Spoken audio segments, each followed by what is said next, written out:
Hey guys, Matt Allen here. Welcome back to Tactical Bassin. Today what we are talking about is where these fish go during that early spring transition. Where are they? You had them out on that main lake stuff. They were out on the tips of the points. They were where the lake narrowed up. You got those deep edges. We were talking about this stuff a month ago. We know exactly where those fish were.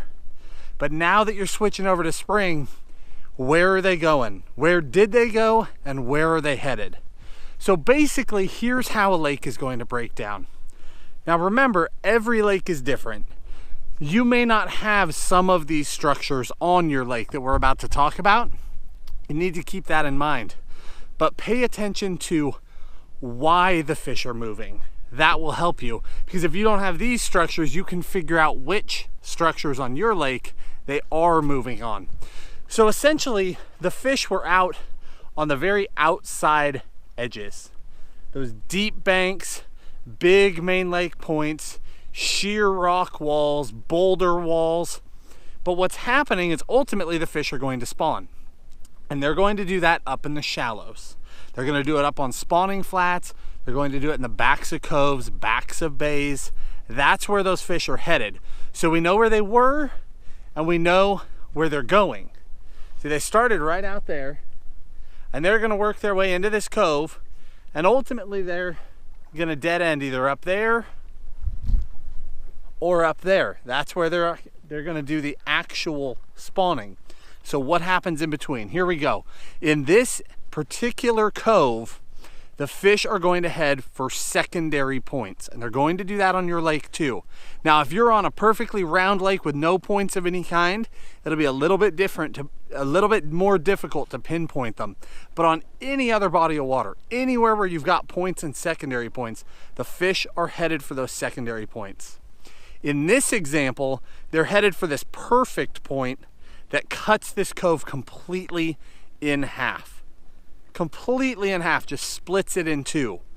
And that's what we're sitting on right here. You see this island top, but that's actually the tip of the point. It runs all the way into shore right here.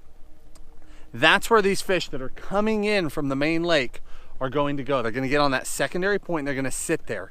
They're going to feed up. They're going to eat the bait fish that are coming in. They're going to eat crawfish. They're going to do whatever they can to bulk up. Essentially, all they are doing is waiting for the weather and the moon to get right so that they can swing this corner and run straight back in there to spawn. That's where they're going to end up. Now, where are they going to stop between here and there? They're going to stop on the anomalies, the things that are different. Things like this, a hump with some chunk rock on it or brush on it. Going down the shoreline, we've got this whole shoreline that's just mud. And then we get right back there and you hit a boulder pile laying on that bank. That is perfect. When these fish start to make their move, they get 3 or 4 really warm days in a row. They're immediately going to start down the shoreline. They're going to hit those boulders and they're going to stop. If the conditions are stable, they'll keep right on going. But if a storm front like this comes in and knocks these fish back, if the water temp starts dropping, the rain hits, anything changes, they're going to hold up right there on those boulders, and then the next time they get those stable conditions, they're going to shoot all the way to the back. Now, the only other thing that can complicate this early spring transition is when it starts raining hard and you start getting that huge influx of water. And we talked about this last month. We talked about exactly how that would trigger the fish and begin a very fast movement all the way to the creek backs. That is still the case. So if you're in a position where it's raining a ton, I know a lot of you guys in the south are getting a ton of rain right now, your fish will most likely bypass those secondary points and haul all the way to the creek backs, because they're going to move for that. They're headed to that moving water, that current, that influx. There's a lot of food there. The fish don't have to sit out on those secondary points to feed. They can go all the way up there and eat all that fresh food that's coming into the lake. So if you have heavy rain, skip the stuff in between, start at the back. If you don't have that, like what we've got out here in the west right now, where it's just day after day after day, that's just dry. For us, these fish are going to do this in very simple and very specific steps. as they head for the very, very back. Now there are other kinds of anomalies. It's not just a rock pile.